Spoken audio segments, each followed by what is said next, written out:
Hello and welcome to another edition of the Major League Minor Show. This week we're going to talk about the XFL Week 1 recap, along with Week 2 scores and predictions, along with the CFL opening weekend, and we'll dive right along with the Oklahoma City Bounty Hunters and get you up to speed with what happened last week. And of course we'll finish off with the WXFL, the Women's Extreme Football League. Diving right in, we're going to talk about last week's scores. Game 1 was against the Northern Oklahoma Bulldogs versus the Oklahoma City Bulls. Now this one was tough to call in my book because the Bulldogs last year didn't have that great of a season, and of course the Oklahoma City Bulls, being a first-year team, I thought they had some potential. However, the Bulldogs regrouped this year and put a whopping on the Bulls by a score of 20-6. The Bulldogs have some inspiration really coming off of a death of a cold player this year, which was a completely unfortunate event. Happened in a traffic accident. And we'll post up a little bit more information as far as the GoFundMe page for that player and a little bit more backstory a little bit later in the show. Moving along to game number 2. The Oklahoma Monarchs versus the Wichita Zombie Assassins. The Oklahoma Monarchs, being a first-year team led by Gary Joyce, have a lot of beef on the line and have a lot of veteran experience. This is why I kind of picked them to really run the XFL possibly. We'll see how this goes. But in their first showing against the Wichita Zombie Assassins, actually looked pretty good for them. By a score of 47-26, the Monarchs really controlled the ball on both sides, if you will, and had really a good turnout as far as what they were going to show and exhibit. The Zombie Assassins, being a merged team, it takes a little bit of time and continuity to gel, and it showed. However, putting up 26 points against a veteran staff and a veteran play, if you will, it's no easy feat. So I think the Zombie Assassins really have a little bit of work cut out for them, but I think they're a good solid team right now, and they're going to improve. Getting into Game 3, the Oklahoma Chargers, boy, they put a whopping on the Bobcats. By a score of 40-0, the Chargers really rebounded from last year's mediocre season, and boy, I'll tell you what, I'm excited to see what they're going to bring to the show this year. They have a veteran core group. They come out guns blazing against a first-year Bobcats team that were really trying to showcase a little bit of something but just couldn't get off the ground. Game 4.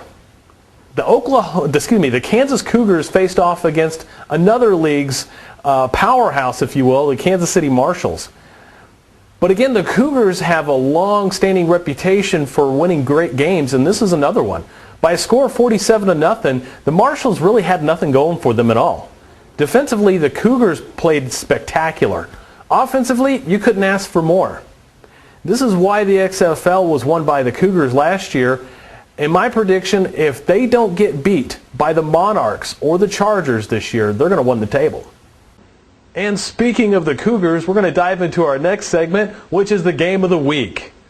This Game of the Week highlights are brought to you by the Kansas Cougars, the demolishing of the Kansas City Marshals. We're going to go into our next highlight segment here. First one is brought to you by the cornerback, Eddie Hartfield. He'll go back and pick off this 45-yard pick six, going all the way to the 10, the 5, the touchdown, with a little celebration there. First score of the game, brought to you by Eddie Hartfield. Next one is a punt return, all the way to the 43-yard line, brought back by Jaylel Burns, as he squeaks, scoots, and finagles his way all the way, fighting for the last 10 yards, breaks one tackle, two tackles, into the touchdown for a punt return. And a little bit of celebration afterwards. Next drive is brought to you by quarterback Orlandis Williams, connects with wide receiver Electric Jones for a 13-yard touchdown pass, and some more high action going on from there. Now, speaking of which, my XFL predictions, I've already posted them, but we're going to recap real quick, and I'm going to give you a little insight as to why I picked who with what score. The Oklahoma City Bulls are going to face off against the first-year Oklahoma City Jaguars. Even though the Bulls only put up 6 points against the Bulldogs, I think they are going to come across and have a little bit of more gelling since they've got that first game jitters out of the way. They knew what worked, what didn't work, so I'm going to give them a score of 12-0 against the first-year Jaguars. The Jaguars, I have really nothing to say because I have no clue about them other than they're just a first-year team. And as we know, if you don't have a veteran core staff of coaches, players, more offensive line, you're not going to get it done. Game number 2. The Northern Oklahoma Bulldogs are going to square off against the Yukon Bobcats. Now, I did have the score posted as 14-7. And the reason being is that the Bulldogs, it's kind of hard to tell right now with the tragic loss of their quarterback if they're going to be inspired or if they're going to lag behind. It's really up to them, so that's why I only give them 14 points. The Yukon Bobcats, however, the Bobcats didn't score a single point last week. They got to see some film. They got to see what works and what doesn't work. I think they're going to put together at least one drive. I think it's going to be kind of a closer game. We'll see by a score of 14-7. Game 3. The Oklahoma Chargers are squaring off against the Wichita Zombie Assassins. Now the Chargers, I'm going to give them a 21 points in this game. I probably could have put them up to 30, 32, but I think the Zombie Assassins have a decent enough defense where they're probably going to stop them on a couple drives. The Zombie Assassins do have their work cut out for them. I gave them 6 points. I probably could have given them 10, but Chargers, of course, on their defense, it's going to be hard to score on them. So here we go, 21-6. Last game. This is the game of the week right here for the XFL. This is going to really tell you, engage you as far as what team is where at in their preseason, if you will, or the beginning of the season. So here we go, the Oklahoma Monarchs against the Kansas Cougars. Now, I think that this has a potential for an upset, and here's why. The Monarchs, again, coming off of a core group of guys, even though this is their first year together for a lot of them to play together, they've played against each other. They've been able to gel pretty quickly, especially offensively. So I think they're going to win this one by a score of 21-17. This is going to be a real close game. Now, I know that they're playing in the Cougars' home field, but the Cougars haven't really been tested by anybody except for last year. And that was a tough game in itself against the Nightmare. But I think the Monarchs are a little bit different team than the Nightmare are. I think they are a little bit more bulkier, and they can open up holes for the running backs and also can pass the ball. So that's my game of the week right there. And that's pretty much it. So we're going to come right back. We're going to talk about the CFL predictions in Week 1.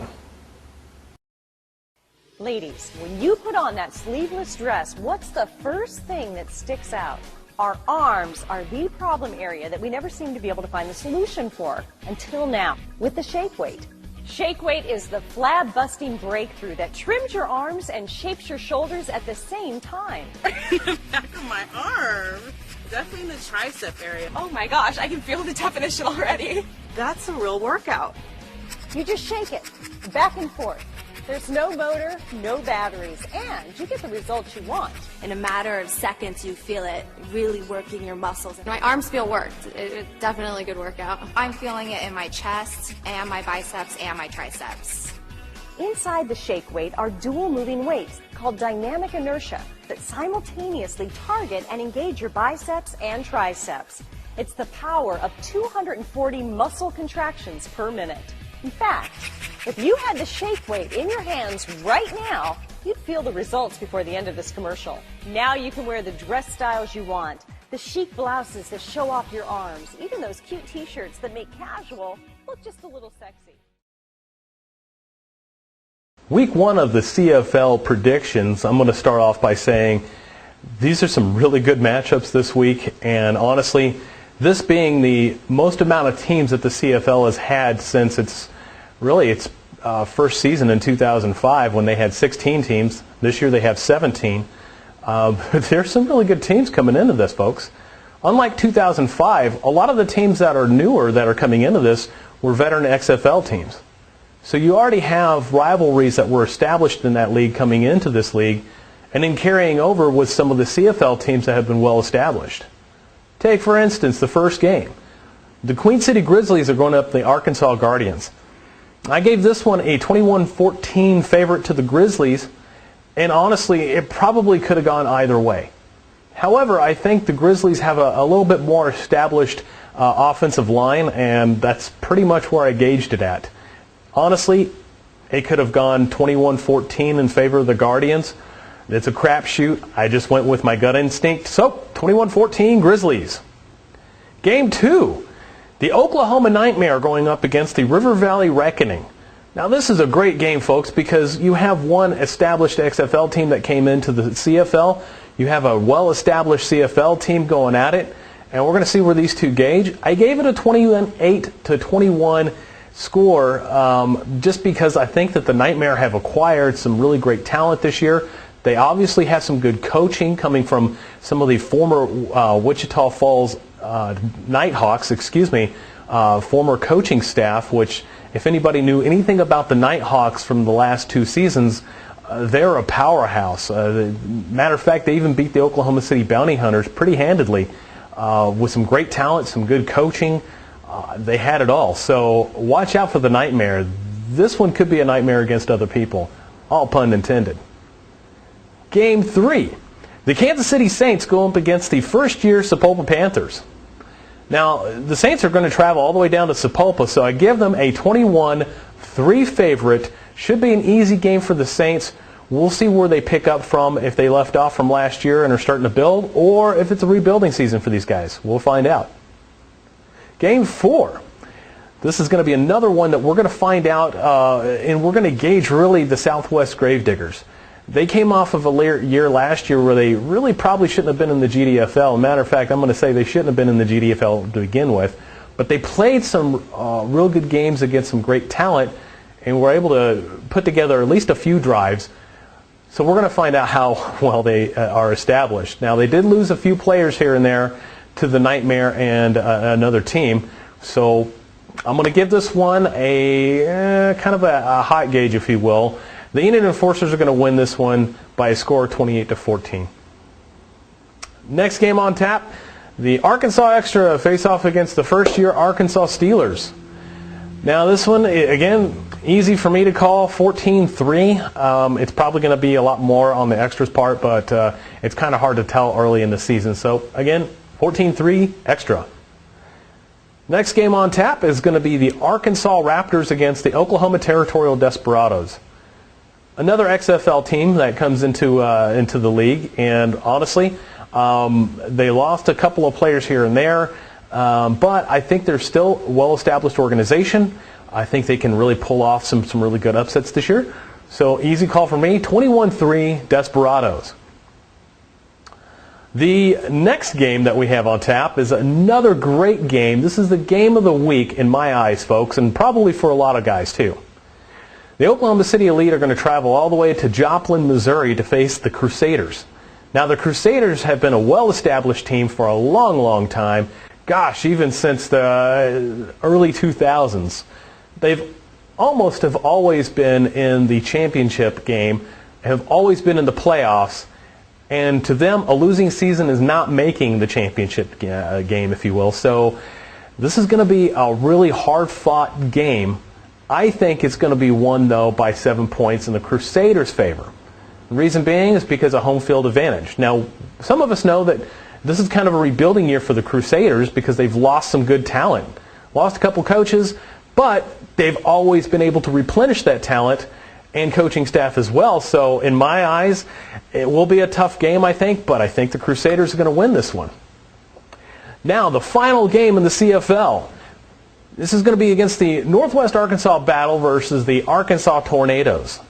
This game is going to be played in Mountain Home, Arkansas, and it will be streamed live here on the Major League Minor Network. Just go to MajorLeagueMinor.com. The game's going to kick off at 7 p.m. Central Standard Time. I give this one a 28-10 favorite to the Battle, another well-established CFL team.